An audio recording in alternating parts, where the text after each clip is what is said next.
matin, on va vous présenter des jeux qui servent à apprendre, à lire et à travailler. Regarde bien ce qui apparaît. Le début de l'aventure sur tablette, en fait, c'est grosso modo septembre 2012, un petit peu après le salon de l'éducation. Et ça démarre aujourd'hui sur Pessac, où on a donc 60 tablettes qui vont être utilisées tous les jours par des enfants. Luni, tu sais mettre ton doigt sur une image? Alors voyons comment tu fais sur image séquentielle, c'est-à-dire sur celle-là. Montre. Oh, il a fait quelque chose, regardez ce qui se passe. Et voilà. Oh, trop bien. En plus, on va pouvoir travailler sur l'histoire de Pierre. Yes. Cette tablette a un énorme avantage par rapport aux ordinateurs, c'est qu'elle démarre très vite.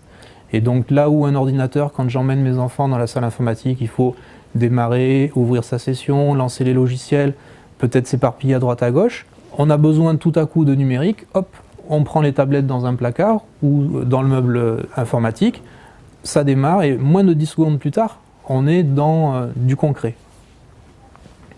Ensuite, qu'est-ce qu'on voit sur cet écran? Est-ce que c'est une question? Non, il n'y a pas le point d'interrogation. Il n'y a pas le point d'interrogation, donc C'est une phrase. c'est une phrase et elle va nous donner la consigne. En fait, c'est la consigne. Tu veux lire la consigne, s'il te plaît? Remets les images dans l'ordre de l'histoire. Le monde de l'éducation est juste en phase avec les valeurs qu'on véhicule de partage, d'entraide, d'ouverture, de reconnaissance des différentes ressources pédagogiquement intéressantes sur Internet. On les a entreposées sur un serveur partagé où chaque enseignant peut aujourd'hui aller taper dedans sans se poser de questions de ressources violentes, racistes, pornographiques, etc. Tout ça, ça a déjà été qualifié par des collègues et donc on travaille tous en communauté. Un enseignant du Gers travaille et produit ces ressources. À partir du moment où il les met à disposition, elles peuvent être réutilisées et adaptées par un autre enseignant où qu'il soit.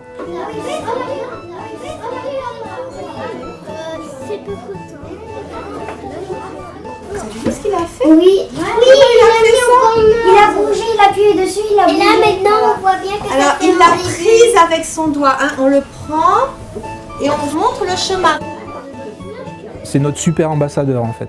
C'est-à-dire qu'on a là un objet qui correspond à 99,9% des besoins de ce que nous on connaît de l'école primaire, qui est joli, robuste, sympa. Son trépied fait que en fait, on a l'angle de vision idéal sur la table, plus derrière elle 10 ans de travail sur l'infrastructure, sur l'interopérabilité, sur le contenu et les logiciels.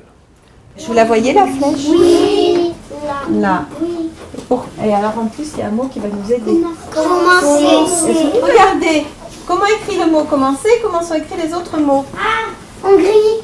En gris. Quand ils sont en gris, ça veut dire qu'ils ne sont pas actifs. Donc il faut attendre qu'il y ait la couleur.